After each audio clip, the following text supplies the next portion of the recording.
Can you swim with your 30-meter rated watch? Well, first we need to understand what dynamic pressure is and what static pressure is. So I have a balloon to help represent my explanation. This is what's known as static pressure. This is where the pressure is in a stationary state. If I release the balloon, the air coming out is known as dynamic pressure. This is pressure with velocity. So now we understand that, we can go to the formulas to work out the pressures in dynamic motion and static state. So static pressure, the equation for static pressure is P static equals density times gravity times height. And the keys for these, where density, I'm going to calculate density with seawater because seawater is more dense than fresh water, giving the naysayers the edge on me. So the density of seawater is 1025 kilograms per meter cubed. That's the density of seawater. Gravity is 9.8 meters per second squared. That's the velocity of gravity. And height being the depth of the water.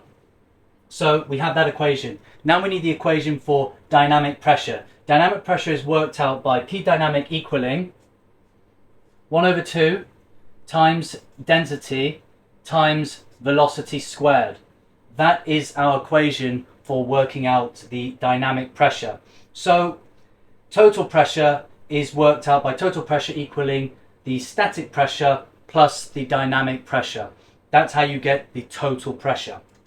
So let's take a swimming, for example. So I'm going to use Michael Phelps in this scenario because everyone knows who Michael Phelps is. He's a champion swimmer. So if you can swim faster than Michael Phelps, this doesn't apply to you. Michael Phelps's recorded top speed of swimming was 6 miles per hour. And that equals 2.7 meters per second.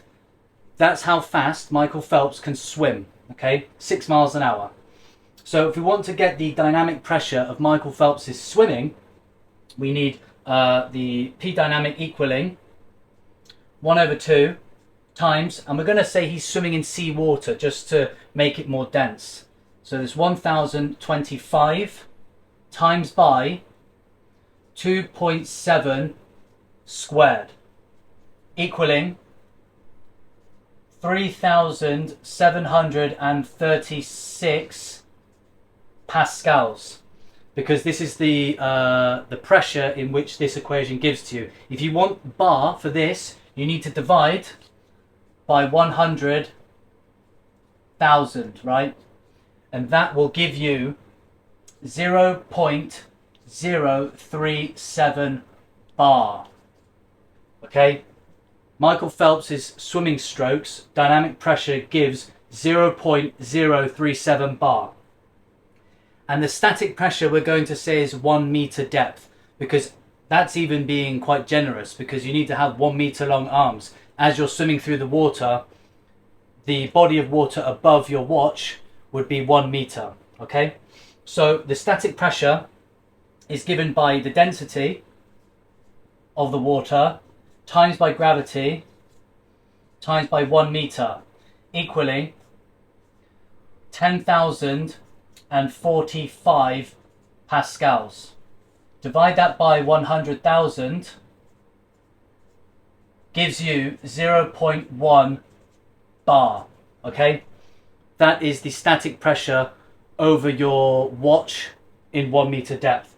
So total pressure is 0.1 plus 0.037 equaling 0.137 bar.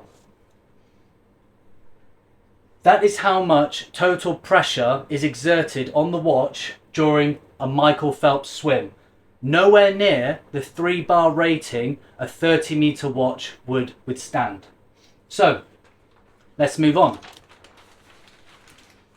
You asked me, What if I'm diving from a swim platform? What if I'm diving from a high altitude? The impact of the water could generate enough force to push water into the watch. Yes, we can work that out as well with impact velocity, okay? So with the impact velocity, the equation for impact velocity is the square root of 2 times gravity times height, okay? And for height, I'm going to use 10 meters high because that is a professional dive board height for the high dive. So we'll have height equal 10 meters, right? So if we want to get this impact velocity, we have to do the square root of gravity 9.8 times by 10, and that equals 14 meters per second velocity, okay?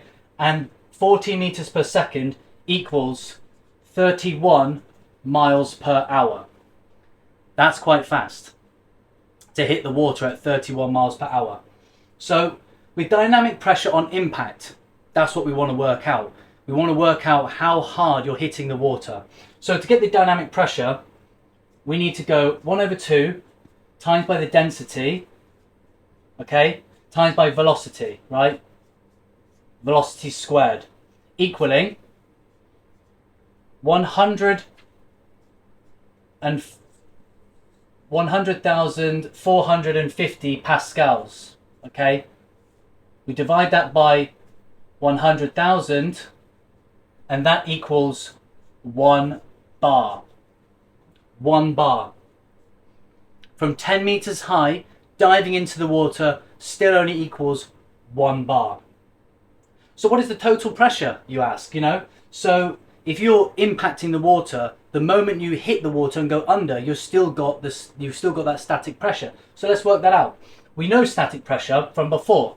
The static pressure from 1 meter that's impacting the water is 0.1. Okay? 0.1 plus 1 bar equals 1.1 bar. Still only 1.1 bar of pressure. So am I saying you should go swimming in your dress watch? No. Am I saying go swimming with your chronograph watch? No.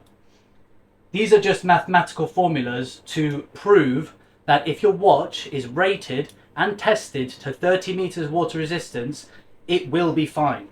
I wouldn't worry about it, you know. So take everything into account. If your watch is serviced properly, if your watch has new gasket seals and everything is tight and proper, and you're not operating the crown underwater, you're not operating chronograph pushers underwater, your 30 meter water resistance watch will be fine.